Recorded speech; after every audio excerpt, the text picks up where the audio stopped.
원래 배 타면 배멀미를 하는데 크루즈 타면 배멀미 때문에 힘들지 않나요? 그러니까 배멀미 하시는 분들이 좀 많이 꺼려 하시는 것 같아요. 그러니까 사람마다 몸이 반응하는 게 다르니까 뭐 확실히 이렇다? 뭐 저렇다라고 말하기는 힘들지만 저 같은 경우에는 배멀미를 할 때도 있었어요. 근데 보통 이제 작은 배를 탔을 때 다이빙 하러 갈 때 이제 배멀미를 해서 이렇게 몇 번 올린 적이 있는데 맞아. 이 크루즈를 타고는 사실 배멀미를 한 적이 없고 약간 걱정이 돼서 그 임산부들이 울렁거릴 때 한다는 팔찌 같은 걸 가져왔거든요. 전혀 이제 쓰려고 꺼낼 일이 없었고 되게 편안합니다. 그러니까 어떤 날은 이렇게 오늘 같은 날은 바람이 많이 불어서 배가 많이 흔들리잖아요. 그래도 멀미까지는 없는 것 같아요. 저도 다이빙 스쿠다이빙 여행 갔을 때 일주일 내내 멀미한 사람인데 이런 크루즈는 제가 이번이 세 번째인데 한 번도 멀미한 적 없어요.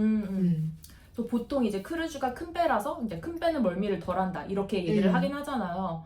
또 엄청 예민한 분이 있을 수 있으니까 확실히 안 한다고 할 순 없지만 대체적으로 멀미 성향이 있는 사람들도 안 하는 편이다 이렇게 말할 수 있을 것 같아요. 근데 크루즈 타면은 움직인 느낌이 안 드나요?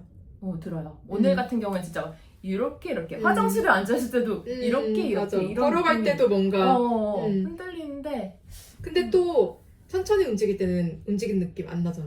다른 날은 괜찮았고 오늘이 지금 저희가 5일 차인데 이렇게 흔들리는 느낌이 나는 게 처음이고 사실 오늘은 좀 빠른 속도로 배가 움직이고 있거든요.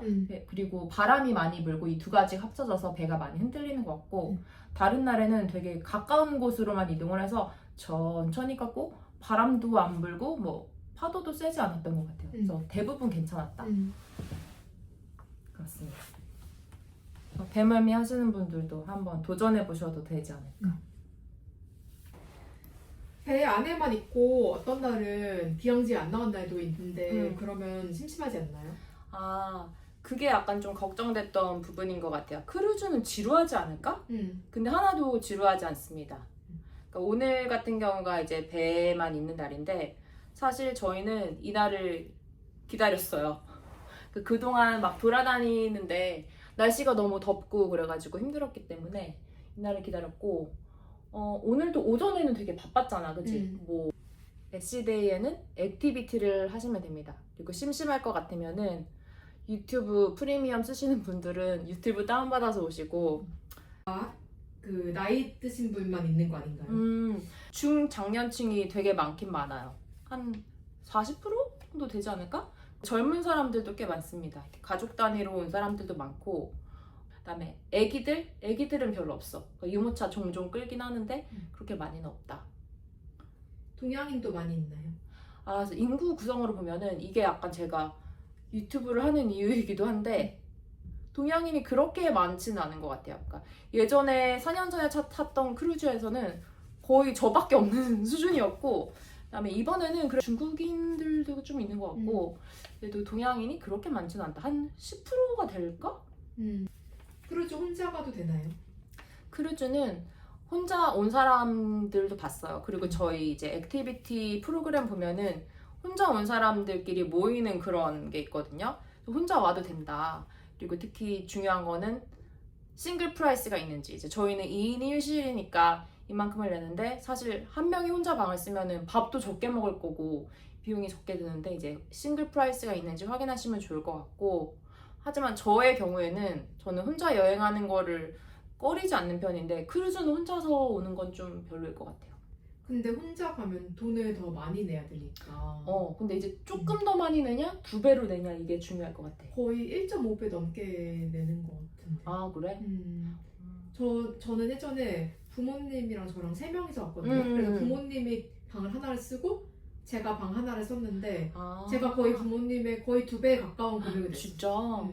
그러면은 이게 크루즈가 좀 가격적으로 메리트가 있는 게 장점 중에 하나인데 그 장점이 없어지겠네. 그건 짝수 인원으로 갈 때만 해당. 웬만하면 짝을 맞추시는 것을 추천합니다. 크루즈 안에서 옷은 어떻게 입어야 되나요?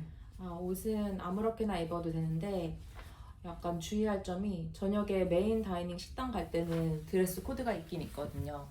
그래서 티셔츠 안 되고 반바지 안 되고 탱크탑 나시티 그런 거 안 되고 쪼리. 쫄이 안 되고 이런 것들이 있어요. 그리고 저희 같은 경우에는 그냥 이 기회를 꾸밈의 장으로 쓰자. 집에서는 거의 늘어난 티셔츠 입고 추리닝 입고 그러고 있기 때문에 매일 저녁마다 샤랄라한 옷을 입으려고 하고 있습니다. 그래서 저녁 먹을 때는 단정하게 가야 되고 메인 다이닝 식당에 갈 때는 그거 외에는 그냥 자기 좋은 대로 입으면 된다. 오래된 배랑 새 배랑 뭐가 다른지.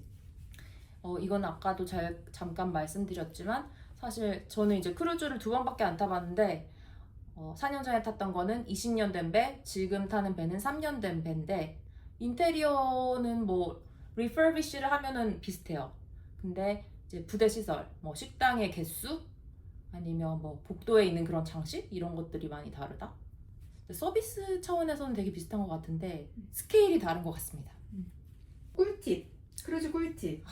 일단 앱을 빨리 다운받아라. 앱을 받으면은 그 비행기로 치면은 보딩 패스 같은 게 나오거든요. 내 방이 어딘지 알 수 있고 이거는 체크인할 때 되게 중요해요. 처음에 캐리어 맡길 때부터 너 방 번호 뭐냐 물어보면은 그걸 알려주면은 제가 이렇게 캐리어 끌고 갈 필요 없이 알아서 캐리어를 방으로 나중에 올려주거든요.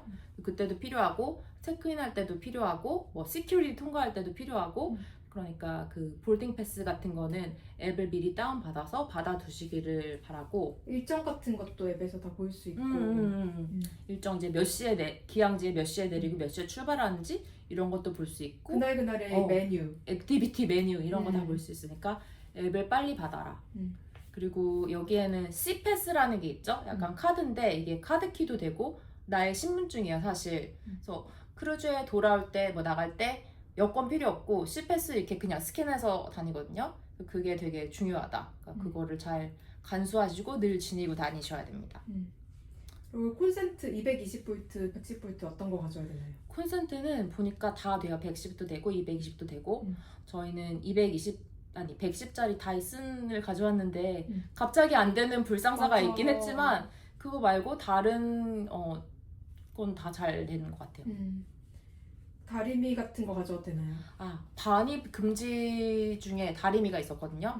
예전에는 친구가 다리미 조그만 거 여행용을 가지고 왔다가 압수를 당했어요. 그래서 배 타는 동안에는 전혀 사용하지 못하고 다시 내릴 때 찾아갔던 경험이 있습니다.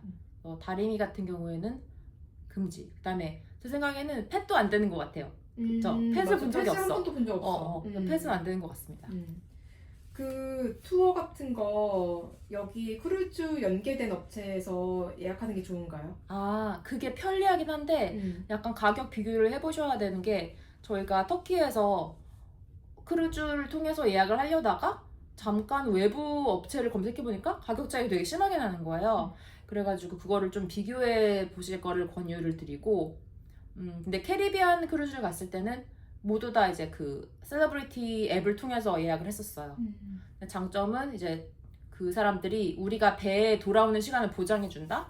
그건데 보통 그 크루즈 서는 항구 도시에 있는 여행 업체들은 크루즈 손님이 오는 게 너무 흔하기 때문에 그냥 외부 업체더라도 그런 거는 좀 많이 신경을 써서 배를 다시 태워주는 거는 되게 굉장히 신경을 많이 쓸 것 같아요. 외부 업체 이용하면 번거롭지 않나요?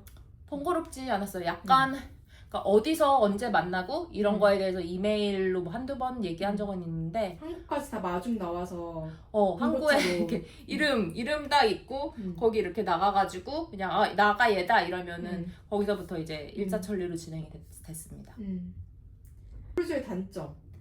크루즈의 단점을 얘기하면은 일단 일정의 유동성이 없습니다. 그러니까 거기서 딱 정해진 날만큼만 여행을 해야 되고 기항지를 또 내가 고를 수가 없잖아요. 그게 좀 저는 단점이라고 생각해요. 자율성이 떨어진다? 긴 게 많다. 내가 예를 들면 산토리니에서 2박하고 싶어도 못해. 그쵸. 정해진 대로 이동해야 돼. 그리고 지금 이번에 깨달은 건 물 인심이 야박하다. 물 인심이 왜 이렇게 야박하냐. 크루즈 회사마다 다를 수 있지. 그거 조금 단점이라 생각했고 한정된 시간? 그러니까 기항지에서 한정된 시간? 그러니까 나는 불만이 없었지만 불만이 있는 사람이 있을 수도 있다. 예를 들면 막 산토리니에서 야경을 보고 싶어. 아니면 뭐 해가 지는 거를 이하마을에서 해가 지는 걸 보고 싶어. 근데 해가 8시 반에 지잖아요. 하지만 배는 9시까지 들어가야 되니까. 맞아.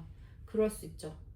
그리고 제- 한국 음식 없는 게 한국 사람한테는 맞아. 단점 우리 될 수 있어. 아빠처럼 하루에 한 번씩 한국 음식 꼭 먹어야 되는 사람은 어. 좀 어려울 수 있다. 어.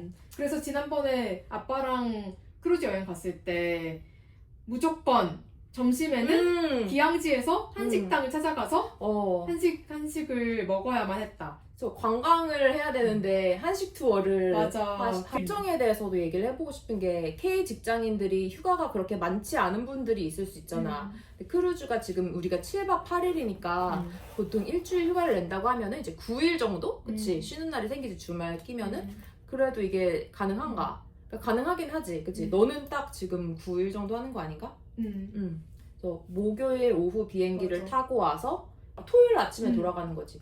그렇게 하는 거고.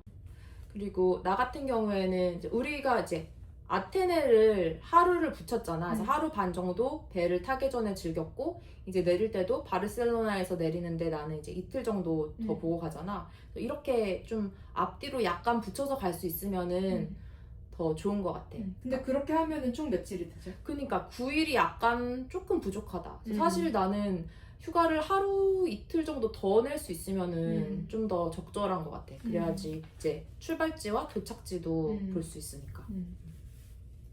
그러면 K 직장인 분들 오늘도 일하시느냐 수고 많으셨고 여름 휴가가 잘 계획하셔서 크루즈 추천. 충전하시고 국가 발전에 많이 이바지하시길 부탁드려요. 대한민국 화이팅!